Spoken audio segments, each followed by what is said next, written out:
just decided to go slow. I tell you Yeah. what, you do get throttling over time. I mean, it's like any supplier, right? I mean, definitely I bought the highest package on BT, but there's no way am I getting whatever it is that they're giving me. They're kind of over time, as your longevity's there, they just neglect you because you're locked in basically. Because I'm not going to switch now, and they know it.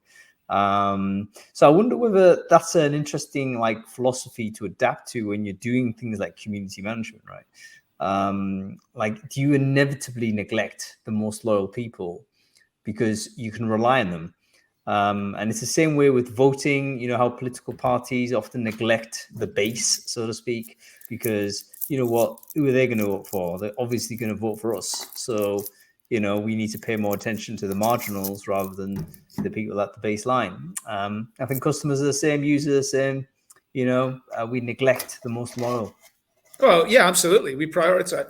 People come around for dinner. You prioritize your guests having a good experience over the people you live with. Yeah, that's pretty poor when you think about it. Because I mean, dinner's slightly different in a sense. Obviously, you know, you're there to do something special for them because they haven't made the effort to come over. But we need to solve the problem about loyalty of the people that have really been with you for that period of time. Why are we giving them less attention than the new people that we're so desperate to attract? Yeah. So I think, by the way, I was just complaining about internet speeds, folks, but I think it's kind of relevant, isn't it? Like if you have a very established and loyal customer, are you like just slightly moderating down your effort because you know that person's never going to go away? You basically become complacent and you're slowly neglecting that relationship. We have to find a way to correct that. I'd be interested to know whether there's any software to help with it, you know, to say, you know what, that's a customer longevity means you got to put this amount of effort in or this amount of discount over time. If you can't put the effort in, maybe the cost slides down in compensation for the effort, right? Rather than, you know, locking people in and just, you know, trusting that the switching cost is too high for them to go anywhere else. Anyway, I didn't mean to start this show with a complaint, but there we are. We have done that, and we are bringing it to you. It's Brainfood Live on Air, episode 154. Every Friday, folks. 154 episodes we've done so far. That's at least 3 years of programming. Has there been a longer running live stream on Brainfood Live? I don't think so. So thank you everyone for tuning in to us today. Quick sound check like everyone else, like we do every week. Folks on Crowdcast, if you can hear me on Crowdcast, please let me know in the chat stream whether the audio is okay. Can you actually see Adam, by the way? He's complaining that his video is not working. So if you can see us both there and the audio is fine, please let us know. We are live streaming also on LinkedIn Live. This is my LinkedIn Live. So if you follow me somewhere on LinkedIn, you should be able to see this. And if you do, give me a thumbs up. Let me know whether you can hear me okay. We are also basically tapping it everywhere. LinkedIn Live, Facebook Live, Twitter Live. That's all going out simultaneously on one broadcast. I think that's the maximum you can do actually on the plan that I have. So hopefully everyone's getting blasted with this show today. All right, I think a few people can hear us and see us. That's okay. Quick one to our sponsors. Remember, folks, none of this happens without our sponsors. So please spend a bit of time in checking them out. I'm selecting some of the best businesses, most innovative companies that really care about the community also. This week's sponsor is tripad.com. They are an ATS focusing on the UK market generally, and I think doing extremely well in things like public sector and that type of marketplace. Do check them out. They're a great company, tripad.com. They've also, and I think they're still running, quite an important report, which I want you to be aware of, which is called Stop the Bias Report. And this is quite an interesting bit of research that they've done on the candidate side to figure out from the candidates how they feel that they're being treated by recruitment, their recruitment experience. Like, do they feel as if they're getting an ageist experience? Do they feel as if their agenda is an impactful to their success or lack thereof in the process? I think it's worth availing yourself. You kind of know what the report might kind of produce in terms of results, but do take a read of it. I think it's important that we elevate that and keep at the top of our minds. So do check that out. Okay, I think let's get on with the show. Adam, good to see you, man. How has your week been? You been okay? Yeah, it's been very good. I changed my working hours a little bit. I kind of start mid-morning and finish like in the evening now, and I get up and go to the gym first thing. And the reason for that simply is because I'm kind of spending a lot more time with people in America than I was before, since I've now got American bosses and stakeholders. So basically, so you start 12, end 9 or something like that? No, it's not quite that. I probably about 10, 11 and like 8 roughly. Yeah. It's interesting to know that shift. I mean, it's a lot of people have. I remember a friend of mine used to work shifts all the time, and he loved it because he was always having an additional spare time during the day rather than the night, and it actually suited him because he was at the stage in his life where actually he wasn't doing much night stuff anyway, right? So it was like he actually preferred being able to do stuff during the day. So I think that worked out really well for him. So yeah, hopefully it works out well for you, man. And especially with fitness, it should make a difference fitness wise if you got that extra morning to do something. Yeah, the only thing is, one thing I have found is I end up going to bed later because I take a little bit longer to switch off, in the evening. So I'm maybe not getting, but I've still got to get the kids to school in the morning. So I'm probably getting less sleep as a result. Anyway, pros and cons. That's it. You gotta watch that as well. If you're not getting the deep sleep, you gotta find maybe a midday nap or something would work. Yeah, good idea. Sleep's a science. We need to get better at it. We assume we know what we're doing, and absolutely we're getting worse. We don't know what we're doing. We need to relearn how to properly kind of listen to the circadian rhythm a little bit. Anyway, listen. Did you read the newsletter last week? If so, what was interesting about it, Adam? So the article, the first one I want to talk about is the one that was really surprising. It was another BBC work-life study, and it showed that it was taking information from America, and it showed that when mums out-earn their husbands, they actually end up doing more housework. And I find this really strange because you would expect that naturally it would change. It would all kind of shift a bit, but it doesn't. It actually means that they end up doing more housework at home. It's fascinating. Really fascinating post, isn't it? There was a study on it as well as the BBC post. But folks, I'd be interested to know for married couples watching this, if you had that experience where the mother has ended up out earning the father. So basically, there's a transition as to who's starting to earn more.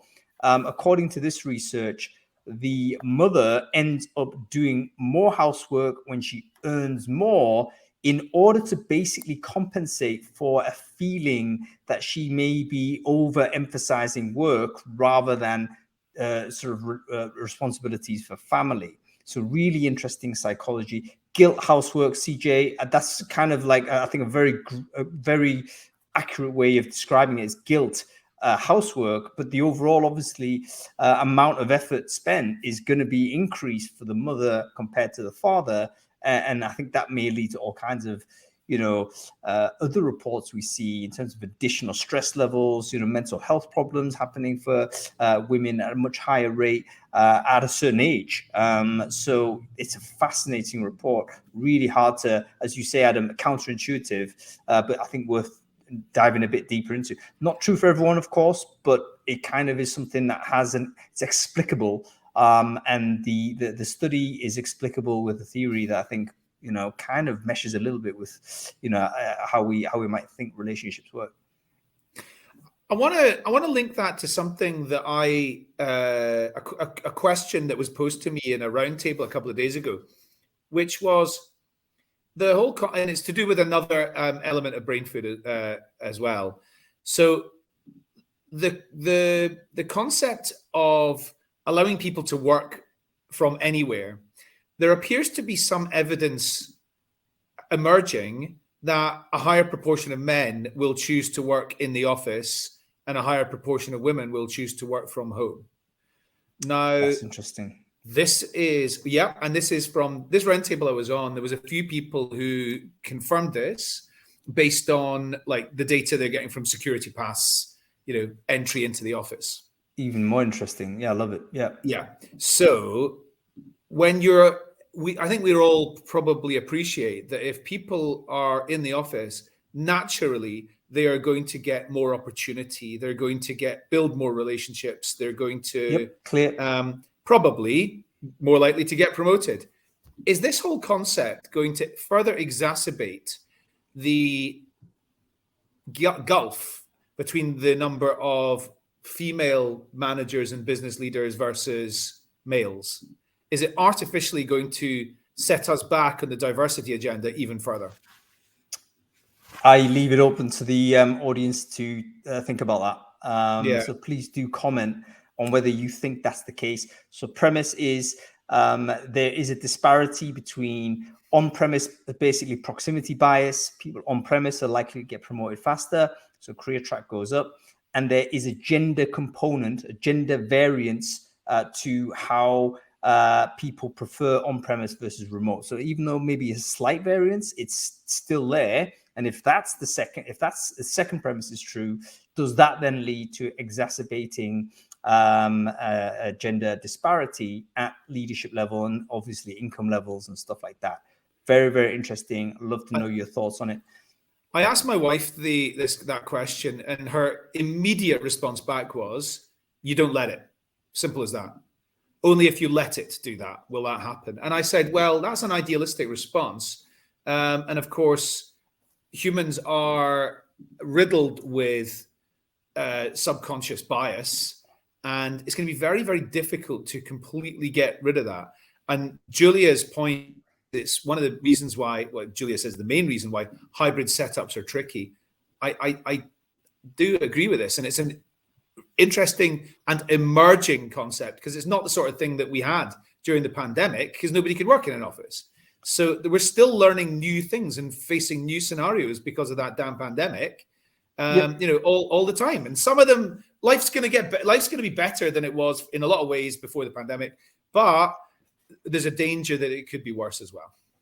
Yeah, I think without question, there's going to be it's something we're wrestling with. It's good that we're having a conversation at this point and discussing it. I'd be interested to know whether there is a remedy. I'm not sure there is, other than maybe completely decoupling a human decision making on promotions. You can literally do it on output, and just the machine will tell you. Yeah, that's the wrong thing, though, isn't it? That'll just promote the high performers. Well, what's wrong with that? We all know in recruitment agencies that's the wrong thing, don't we? All right, yeah, but I'm totally in. If we're truly committed to performance-related pay, then the human being should not be deciding the pay rates for your employees or the promotion or the speed of career development. It should just simply be a software. So I think I'm all for that. I think that may be a potential solution. The other thing would be just to switch immediately to one mode of working rather than hybrid, because then everyone is on the same, which I think a lot of businesses will do, even though I think even more businesses are going to continue wrestling with hybrid and then trying to make sure mitigate some of these issues. And I think you could see it either way. I mean, legitimately, there could be someone who's on premise who deserves to be promoted, doesn't get promoted because you've tried to mitigate against a potential bias you think is there, and then someone remote gets promoted in order to balance this out, and on-premise person might think, what do I need to do here? So I think it's almost like you're just storing up a problem that is very difficult to identify how to fix it. Anyway, that's another Brainfood Live. We should talk about that one. It's a good one to discuss. But yeah, loads of remote sort of working stuff going into Brainfood at this point, because I think we are starting to get enough research and data to start having some interesting conversations about it. Okay, give us another one, Adam. This is not going to need a lot of discussion, but it was really heartwarming. The story about Walter Ortam, the Brazilian 100-year-old worker who's been at the same organization for over 84 years. I mean, that's retention, isn't it? That's going to bring up your stats. I hope he's enjoyed his 84 years in that company is actually the main thing that I've got to say here. And he didn't feel like he was trapped and he had no other options, like, 74 years ago. He felt like he was institutionalized already, and life on the outside would never have been any good. But 84 years in one company is incredible, and good It's on him. Most people don't amazing. live that long. I know, and he's just literally soldiered on. I was in two minds to say whether this is a good or bad thing, because is he a truly great employee that everyone loves and you have to keep him, or is there some sort of like does he have some dirt on the CEO or something you can't get rid of him? Or I wonder how many people's careers have been blocked by Walter sitting in the same job for 84 years. 100%. How long do I have to wait here before I get promoted? Damn, Walter. And not only this, but he's going to know more about the business than anybody in the pot that can possibly know about the business. Yeah, he literally he's the institution. Again, folks, very interesting one to talk about. Like, what is the optimal time of service with a single employer? Obviously, no one's going to beat Walter in this day and age, but what is it? Back when I was working for a company, it's now 10 years ago, I would have thought 3 years, 4 years optimum is the optimum amount of time you should spend with any single employer without some sort of dramatic change. But now, is it less? Is it more? I mean, you tell me. I think it's probably about 18 months, 2 years now. It's crazy. So yeah, there we go. Okay. I bet he's put. I bet he knows where all the bodies are buried, and he put a lot of them in the ground himself. Well, no doubt. These are all metaphorical, by the way. But yes, I think someone with that amount of time in the business, I don't know how you would even CEO that type of person, right? It's like you a performance manager guy who's been at 84 years. No, how are you going to even do this? I also really hope that he's kept up to date with all the times, and he's got like some sort of centralized work system, and he's got all his apps and all that. Yeah. Okay, so. Jonathan Kidder's article about how to prep for an interview at. I mean, you don't see this very often. How to prep for an interview at Amazon, Google, Meta, Microsoft. If you're looking for, I mean, there's so many people I know have gone to these companies in the last year and got jobs with these businesses, especially Meta in the last few months. They've been hiring like a whole stellar cast, and Microsoft have as well. Yep. So if you want to go and get one of these big beasts on your CV, then read that article and get yourself a job there. Yep. You know what? And you kind of should. I remember speaking to a friend of mine who was debating whether he should join Facebook or not, and I was saying, yeah, like relocate and join. It's like literally no doubt about it, because that is such a door opener for you.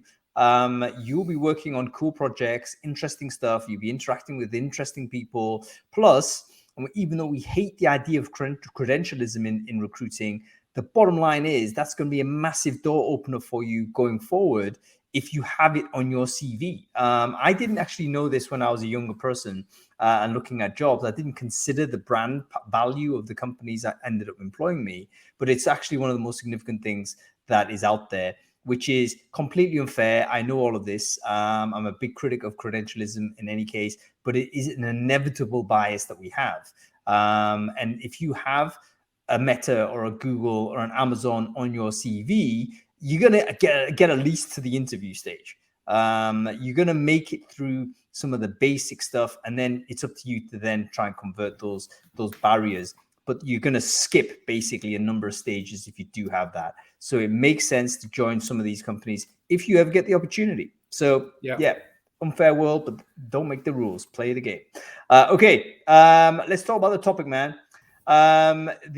So strategic workforce planning. You said something really interesting to me a couple of weeks ago. I don't know whether you remember about your own education on strategic workforce planning. Can you just give us a little bit of a view on that? Because I think I can say with confidence that this is an area that you don't know too much about. And definitely I don't either. So what did you learn from your friend? Yeah, so somebody that used to work with me introduced me to a strategic workforce planning expert. And just for because she thought it would be an interesting conversation. And this person had worked with my colleague on the Commonwealth Games, Glasgow 2014. And I thought I knew what strategic workforce planning was. And then when she said, it's nothing to do with forecasting how many of what type you're going to need.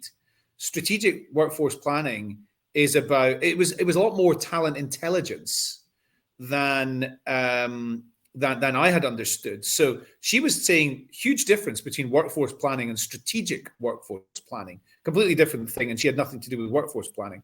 So, I'm not sure if people in the chat here have seen this distinction before as well. But I'm really interested to find out what our guests tell us about it. And you're right, I'm not going to claim I'm an expert on this subject because I'm not. But yeah, absolutely. I look forward to talking about it. I do as well, because this is an education for me. So without further ado, let's bring on our guests, because they've been sitting there very patiently. Let's see whether Perry's here. I think he is. There he is, Perry Timms. I think this may be Perry's debut, actually. So let's get him on. We have CJ Green. There she is. Let's bring CJ on. And we also have Danny Hodgson, who is basically workforce planning evangelist, right? If there's one person that bangs on about workforce planning more than anybody, it's at Danny Hodgson. But no, here's Perry Timms. Perry, welcome to the show, man. Good to see you. Thank you. Good to be back, and nice to get that warm-up chat ready already. So yeah. Great stuff. Perry, for the few people that don't know you, can you quickly introduce yourself? Who are you? What it is you do? Sure, yeah. I'm the founder and chief energy officer of People and Transformational HR. There's 18 of us. We mainly operate in OD. We're a certified B Corporation, 4-day operating week, fully remote. And we're really interested in this topic. Fantastic stuff. Perry, great to have you on the show. We have CJ there as well. CJ, great to see you. Good to meet you. Hello. For the people who don't know you, can you quickly introduce yourself? Who are you and what it is you do, CJ? Yeah, I'm co-founder of an organization called Goose. So we are a HR software platform, very different to most HR platforms in the marketplace. We're not about storing HR data. We're about how do you do HR stuff, the people stuff really well in organizations. And that's what our platform does. Great stuff. And we have Danny Hodgson here as well. Danny, great to see you, sir. For the people who don't know you, can you introduce yourself, what it is you do? Yeah, good afternoon. So Danny Hodgson, former disgruntled TA director turned co-founder of Foresight, which is, depending on your definition of workforce planning software. That is amazing. Okay, so Danny, I'm going to go straight with you because you're the person that basically kind of introduced, or should I say, just crashed in sort of the barriers for me with regards to workforce planning. You're saying fundamentally, you told me that something that stuck in my mind, which was, so much of recruitment, the recruitment challenges that we face are based on a lack of planning, which is why we don't have the time, where we all get the sense that it's all firefighting all the time. Emergency recruitment is actually default. Like, this is how we recruit, is always emergency, which is why we have these problems. And actually, if we had 6 months more runway or 3 months more runway, we'd actually be able to do all of those things a lot better, assess better candidate experience, better stakeholder relationships, boom, boom, boom, everything better with better planning. So, Danny, why don't we do it then? It's obvious we should do it, so why not? Why doesn't it happen? Why doesn't it happen? Well, I think Perry might have mentioned or touched on it in the chat. So whose responsibility is it? So is it TAs? Is it HR? Is it the business? More often than not, it's somewhere in the middle. And because it's somewhere in the middle, nobody really puts their arms around it. And because nobody puts their arms around it, the only people feeling the pain are people in TA and HR, depending on what workforce planning data you want to extract. Like you said, every pain point that I used to feel as a TA director, if you do all of the root cause analysis, every hiring manager escalation, right, every unsatisfactory candidate experience, every long time to hire, every high cost hire, root cause analysis stems back to the line managers not owning or downloading their demand planning or workforce planning data to the right function to support them. Every point, root cause analysis comes back to workforce planning. So you said that no one owns it, but isn't it actually the case that the line managers own it? I mean, if I'm a line manager, don't I have the budget? Is it my responsibility to plan my department and then say, right, I need these people? So it is, yeah, you're right. So line management should own it, but they don't, because they're employed to do a specific job. They're a technical expert in whatever, right? 9 hours a day, that's what they concentrate. They're not a workforce planning expert. They will never think to wake up one day and go, you know what I'm going to do? I'm going to contact recruitment and HR and say, this is what my function needs, and this is what my function should look like in 1, 3, 5 years time. they will never do it, because like we're too busy dealing with all of this stuff in the reactive world, they're also very busy. So they're not trained in workforce planning. So that's why we need to own it, but we need to coach them into explaining why it's important for them to own it. Right, very, very interesting. Perry, CJ, you've been nodding heads there on Danny's sort of exposition.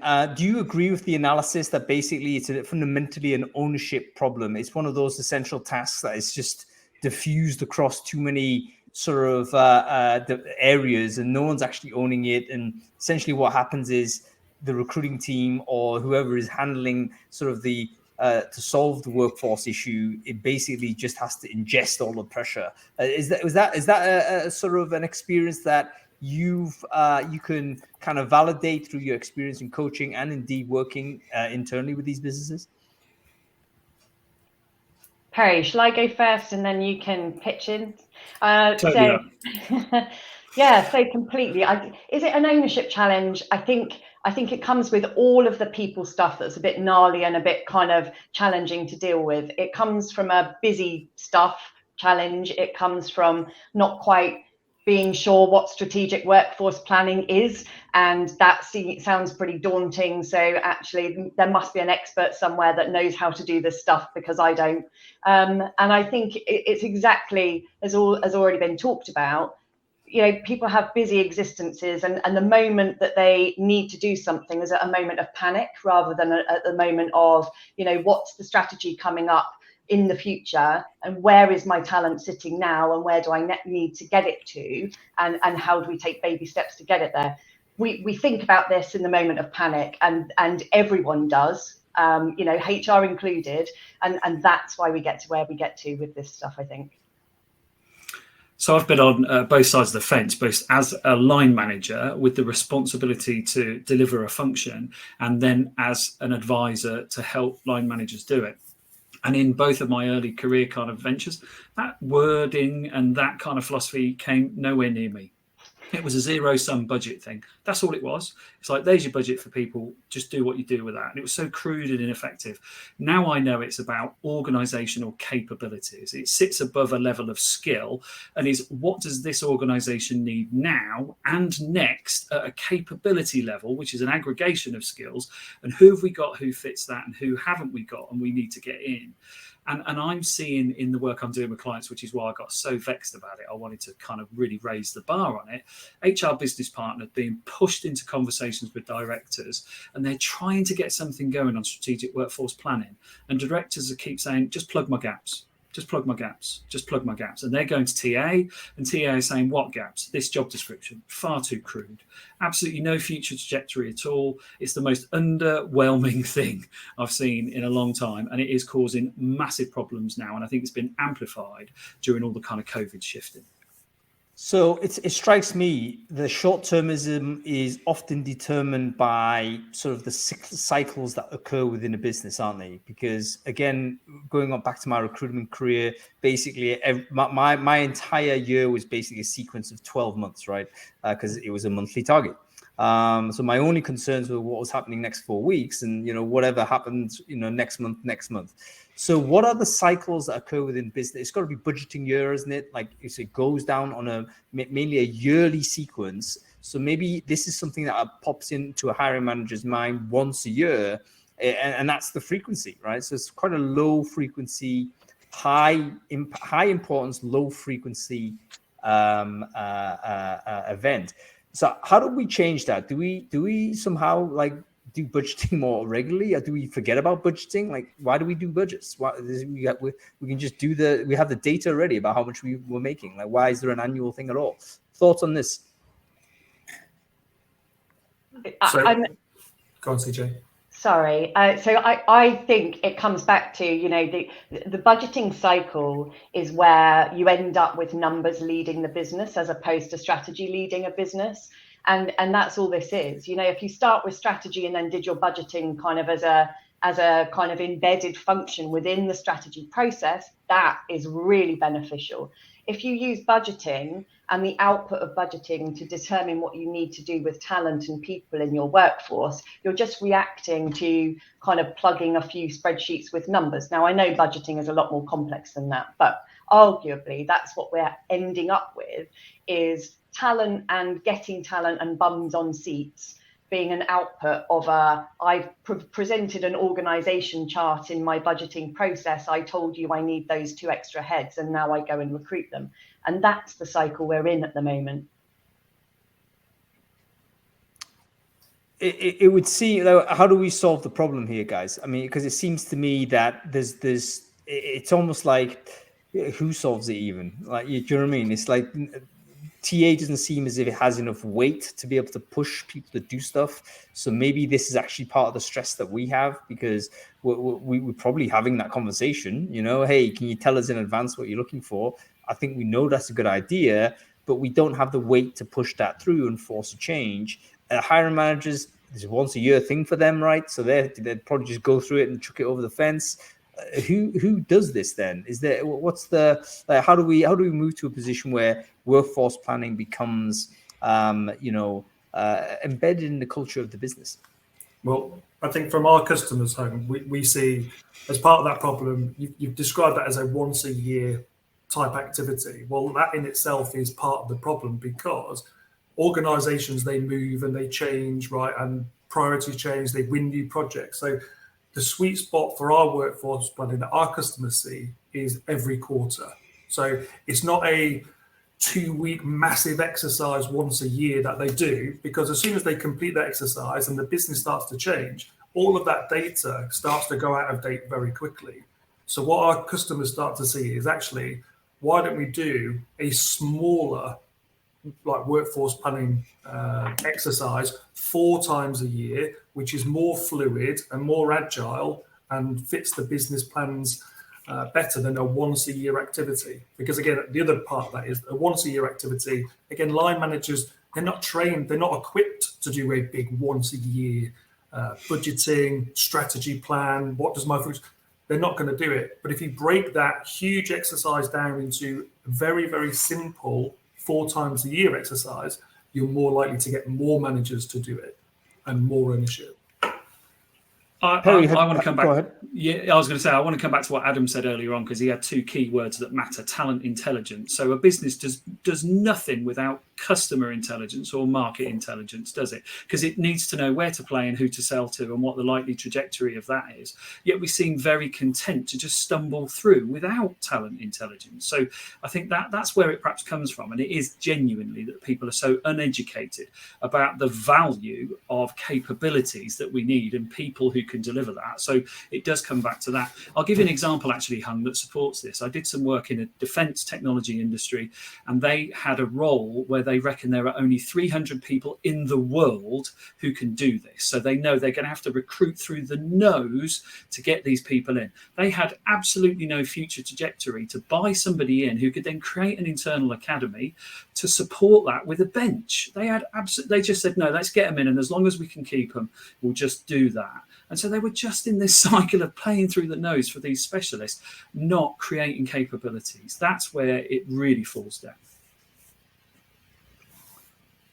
So a couple of things that are emerging for me. So thank you so much for the education here, folks. Essentially, we need to break away from an annual cycle. So if we're doing anything with an annual in it, if an annual review, annual whatever, that's a red flag in your business, because guess what?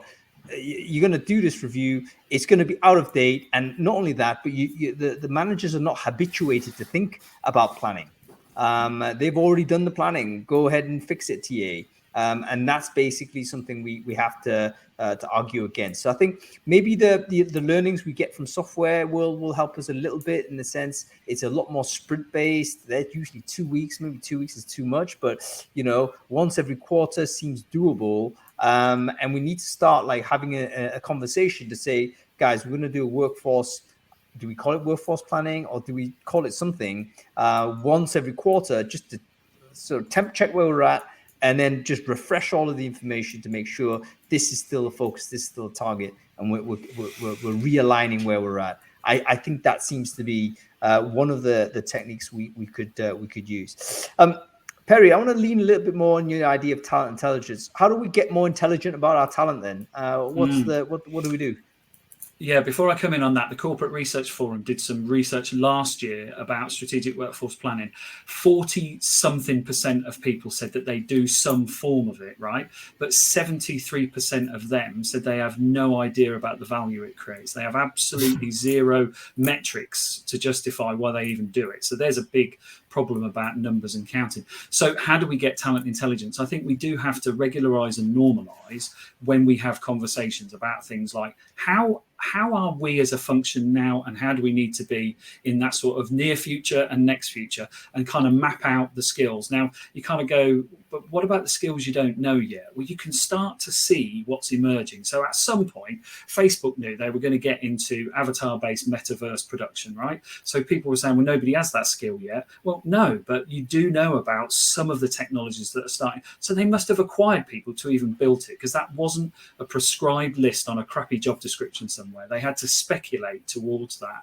So there is something about how do we map that stuff? How do we find out what the market's doing? So we bring market intelligence out to look at what other people are doing in adjacent industries and so on. And we need to crunch all that data and start looking then and say, what have we got? Where is it? And is it lined up right, in the right place, led in the right way, with the right strategic direction? So I've been working with clients to do exactly that. They're having to do it quite conversationally. They haven't got the benefit of Danny's software, but they probably will do now they've seen this, to start to put that together and start mapping it out. Because I think that's what it needs to be. It's literally like chess pieces on a board. So this is a big chew of work in it. You need to have basically a skills tax, like a skills, how do you call it? A breakdown of the skills and capability within your business, essentially.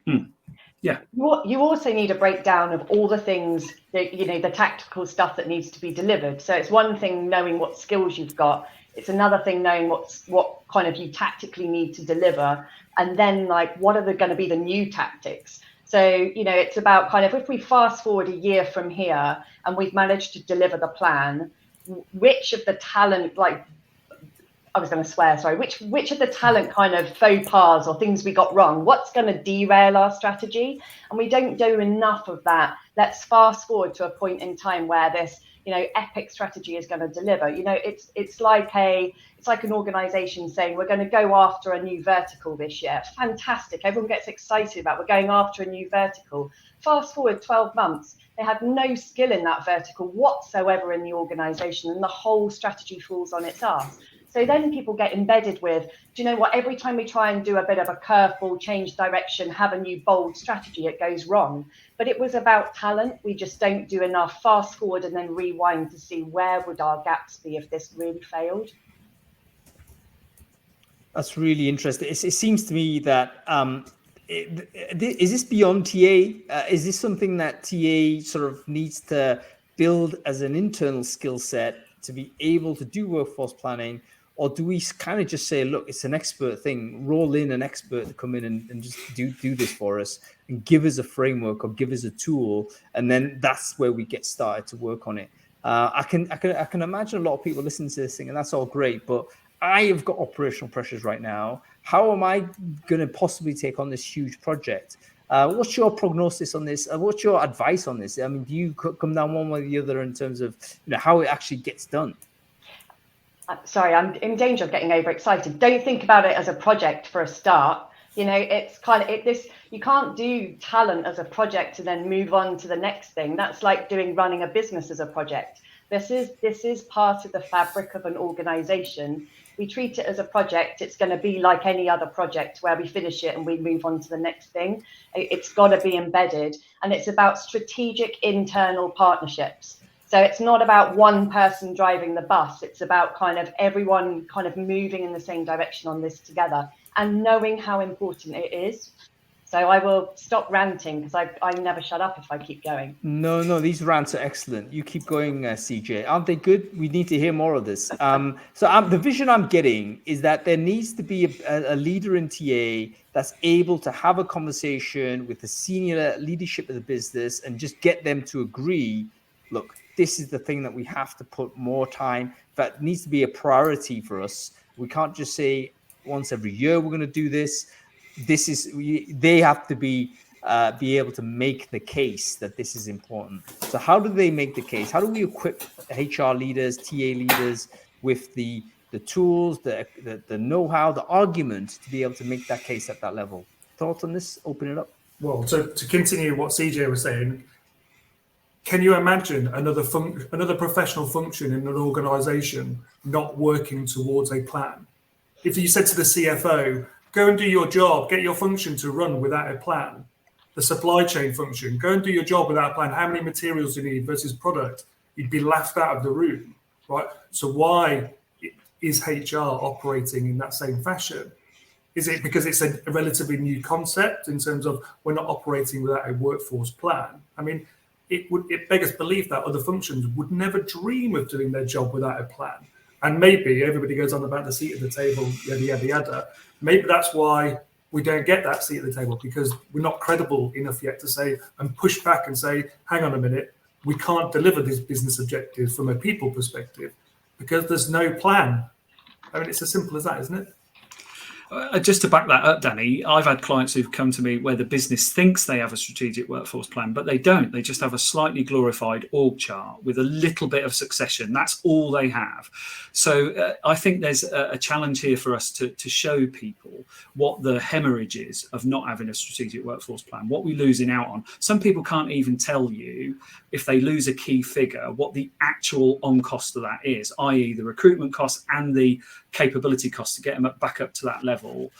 So I think we've been kidding ourselves. We've got some form of workforce plan when we absolutely haven't. So I think we need to sort of, do the open kimono thing, right? We need to just make that bare and naked and say, business, this is so important to you, because then I think we can do the connecting with others piece. Because I think if a TA lead is on this, they will absolutely need business partners who are out working in the domains and the business to kind of go, stop faffing around with ER cases, give that to the ER function and start asking these questions about skills, capabilities, future, all that kind of stuff, and give me that intelligence. So I think we need a collective HR effort.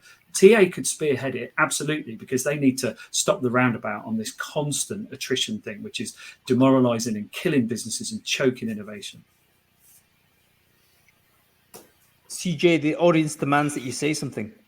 Yeah. I got lost in chat. So I was just, the thing for me is that we kind of get lost in this, imagining that this is kind of something really complex.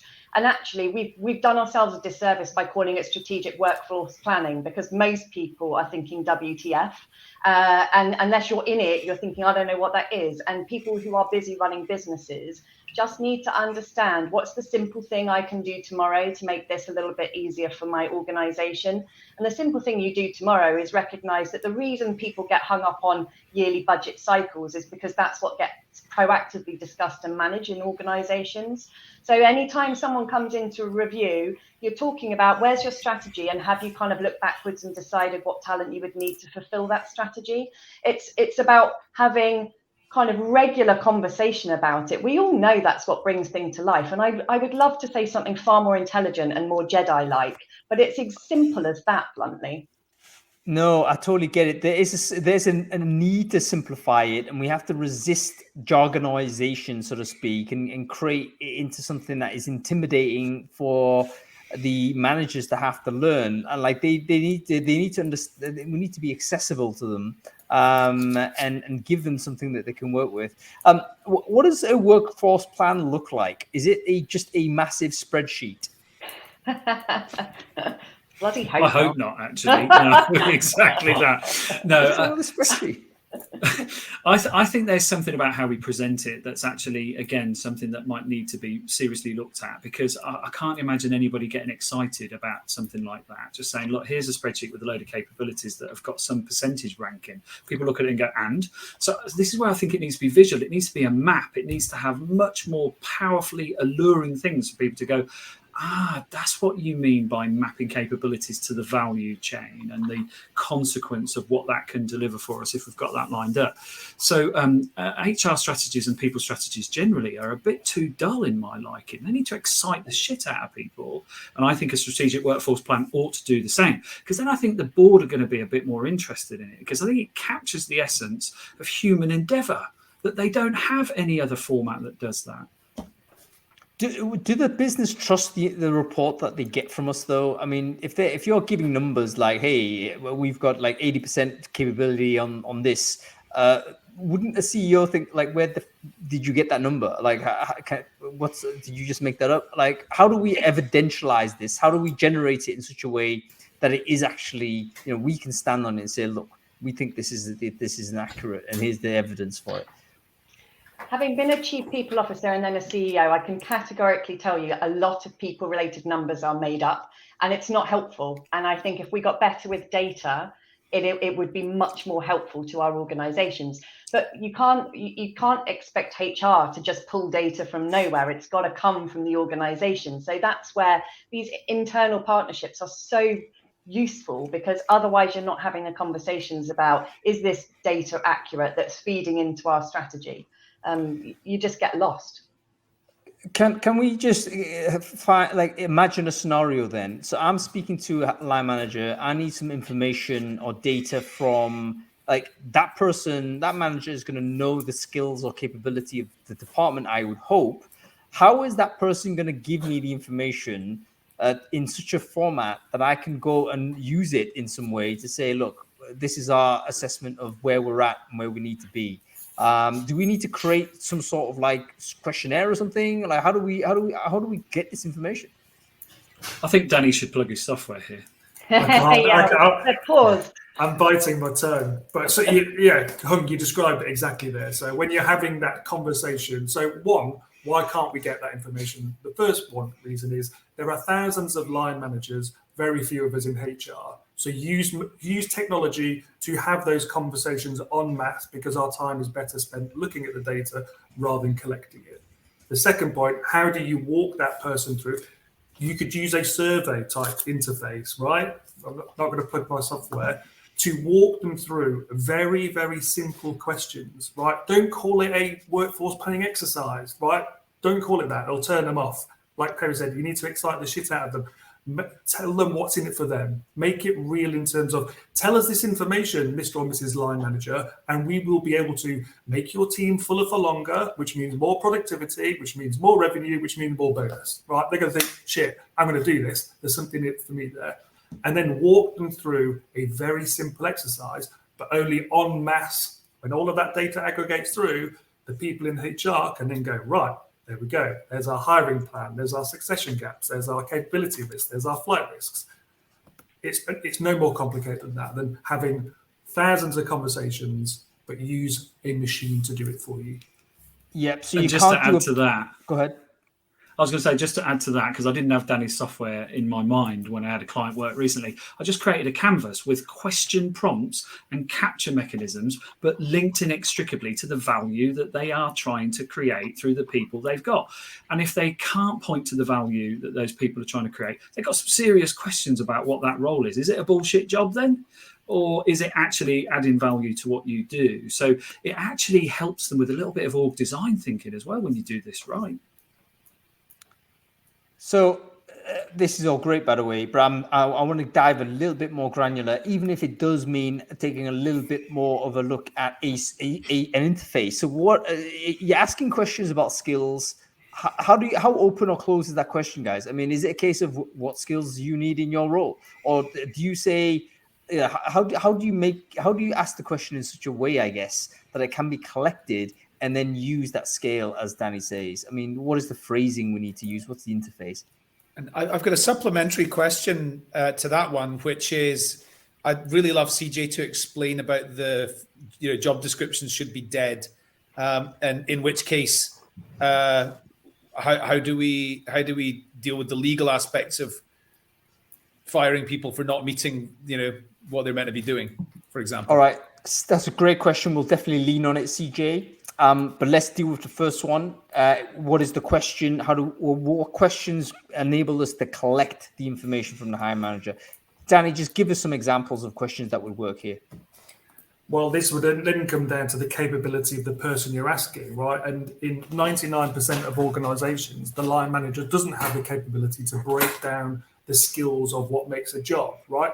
So the first thing is, Just ask them what the job is. Don't let them do the breakdown of the skills if they haven't got the capability to do it. Say, what roles will you need in your function? And if that's as simple as, I need IT tech support and service desk engineers, right, okay, fantastic. Thanks for telling us that information. Behind the scenes, we'll break that job down into the skills on your behalf, Mr. or Mrs. Manager.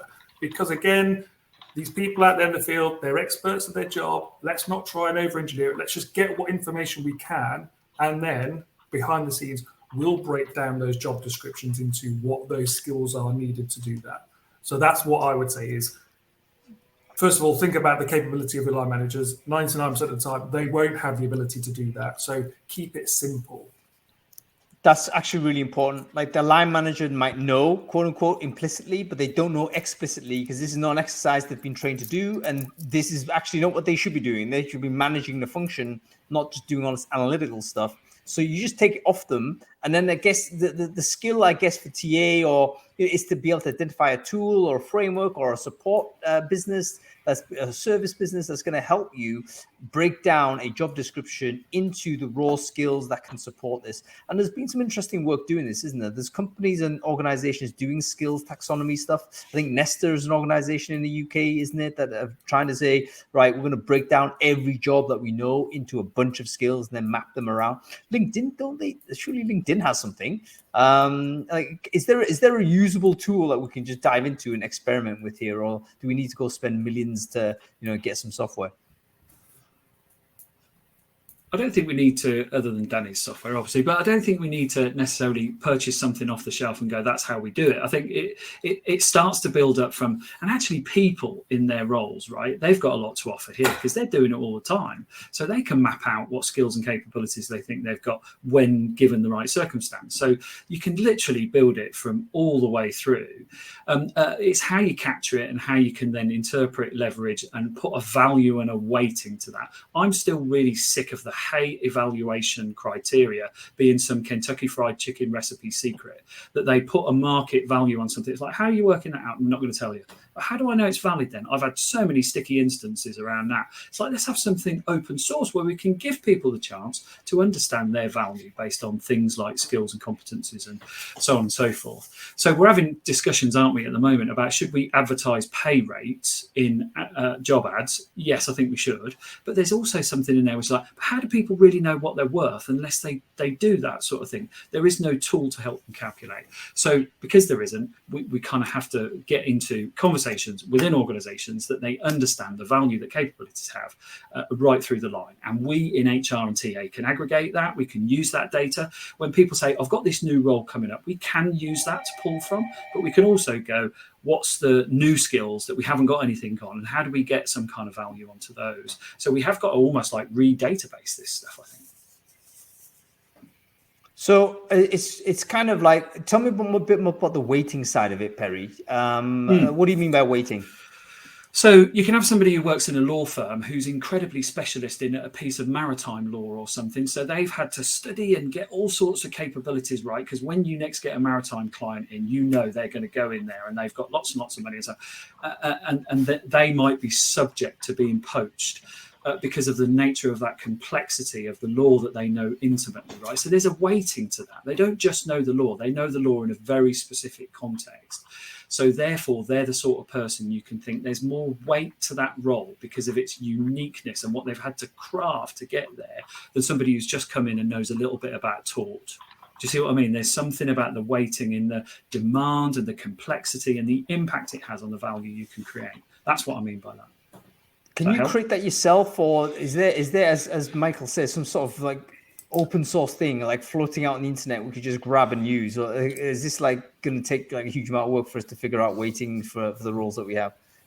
I'm sure there are mechanisms we can put to it because we can start to compare a type of role with another one that's in an adjacent industry and start thinking, hang on a minute, that engineer gets paid that, therefore that lawyer must be very similar, even if it doesn't exist in the true sense of the word. So talent intelligence can exist in that sort of wider market space too as well. We can collaborate to sort of find some of that out.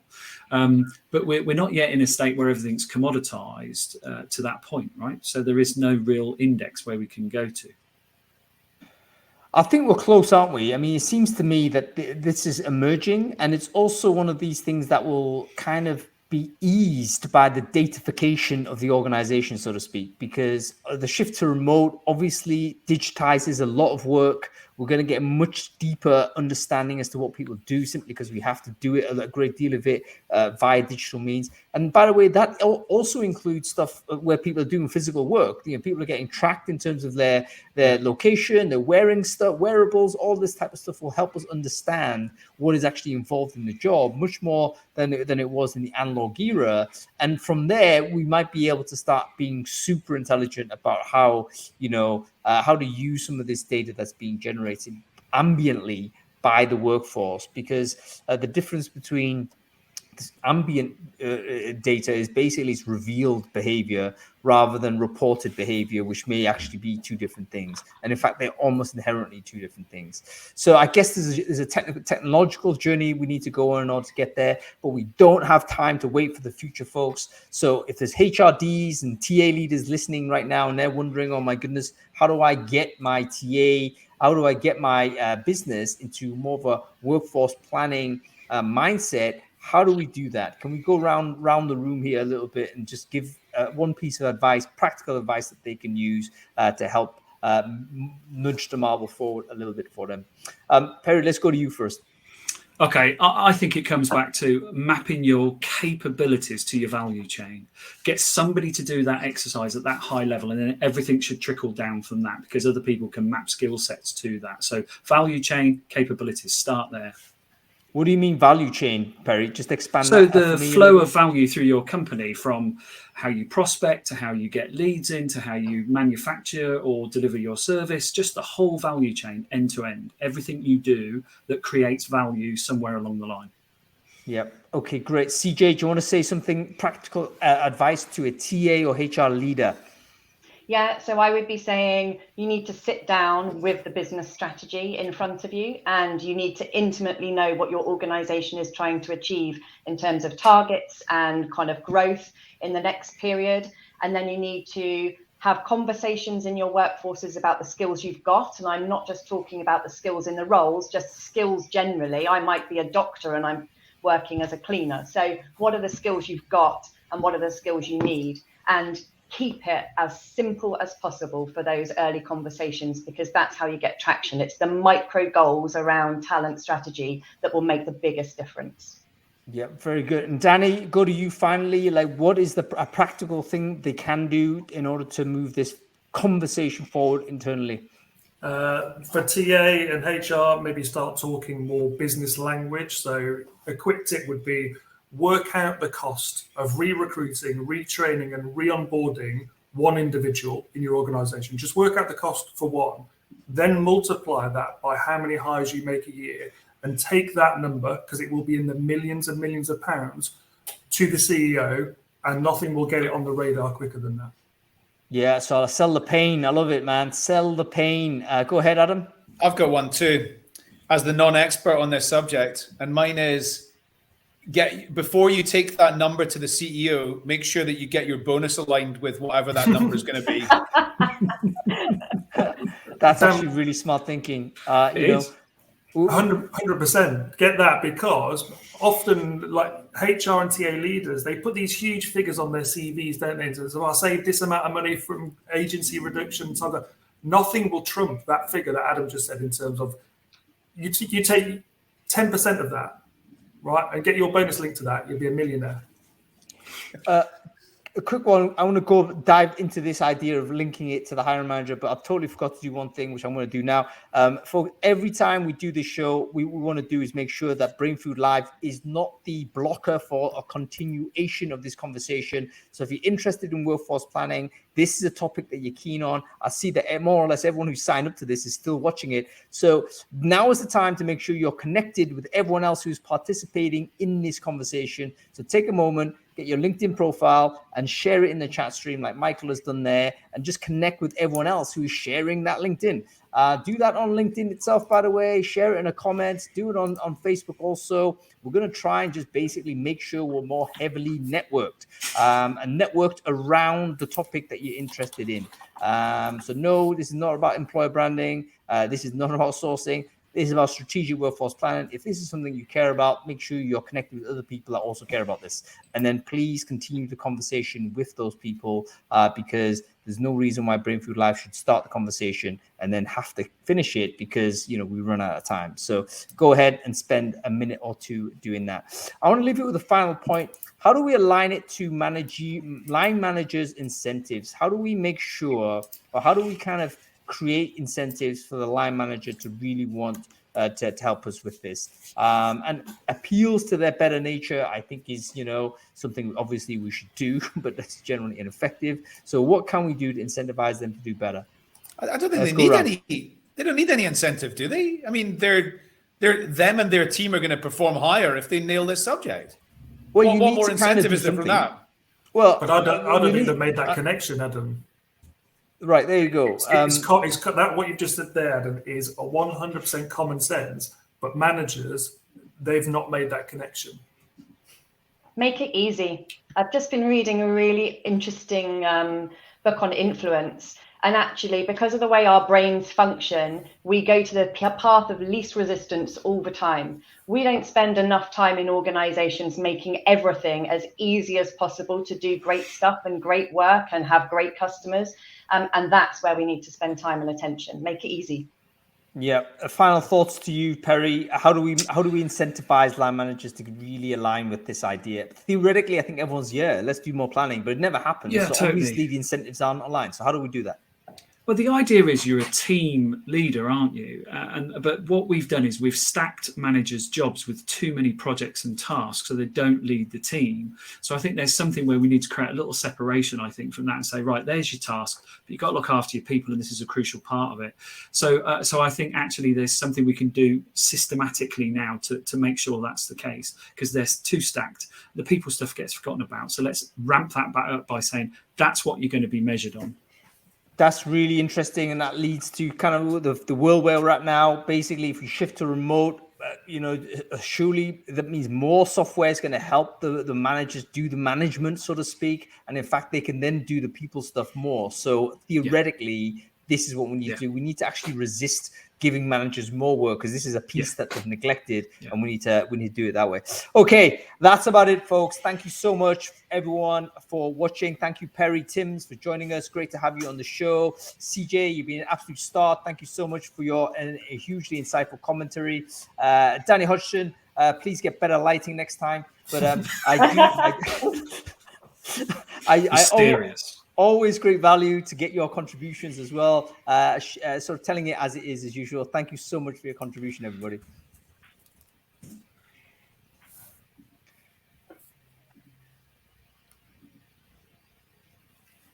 That was great, wasn't it? Yeah, I think that's about it. Thanks for watching, everybody. Appreciate everything you're doing. We are back next week. It is actually on Thursday. We're going to talk about salary transparency. So if you're moving to salary transparency, make sure you register that to the next show. We're going to do it on Thursday because basically on Friday, I've got to do an event. I'm going to be in Berlin, by the way. So if you're in Berlin, let me know. So Thursday is when I'm going to do the show from the Michelberger Hotel in Berlin, which is a crazy hotel there. I'm looking forward to doing it from there. Salary transparency. On Tuesday, we're also going to be speaking with Will Laufer, CEO of Prelude. So if you fancy the Founders Focus again, make sure you check that out. Follow the channel if you want to watch all of those things. Okay, that's about it. Thank you very much. Anyway, good show where neither of us knew what we're talking about, Adam. And I appreciate you sitting there listening more than talking, which is unusual for you. But still, did you learn something? I mean, I did. Definitely learned something. Yeah, absolutely. I think it's really important when you've got people that know things that more about a subject than you listen and you ask questions. So that's why I didn't say an awful lot in that session. And my contribution was like pretty crappy dad jokes, basically. That's fine. You're here for comedy value anyway. That's the primary contribution. Yes. No, thank you. I did post something at the very end of the show there in the chat, which I do think is important. I think that there are a few of these subjects are actually probably bigger than talent acquisition. Yeah, so I think workforce planning is about running the business. It's about organizing your business. And I think I don't agree with Danny that it is the only fix that and you fix everything, but I do think it's really important. The other two things that I think are equally important are employer brand. And I don't mean how you position your organization on your career site and how you write your job ads. I mean, who's your leadership? What does your company do? What's its purpose for the world? All that sort of stuff. Again, it's bigger than talent acquisition. And then the third one is your talent pipeline. Who wants to work for you? How many people are interested in working for you? All three of those things are really vital. And the third one probably arguably is TA, but the first two are bigger than TA. So yeah. Or maybe TA needs to get bigger. I mean, it could be that the function itself needs to expand to take on greater responsibilities if currently that's not being done, So it's one of those where maybe this is an opportunity for TA to expand scope, which is what I've been banging on about for ages anyway. But I think we need to do that. Definitely agreed.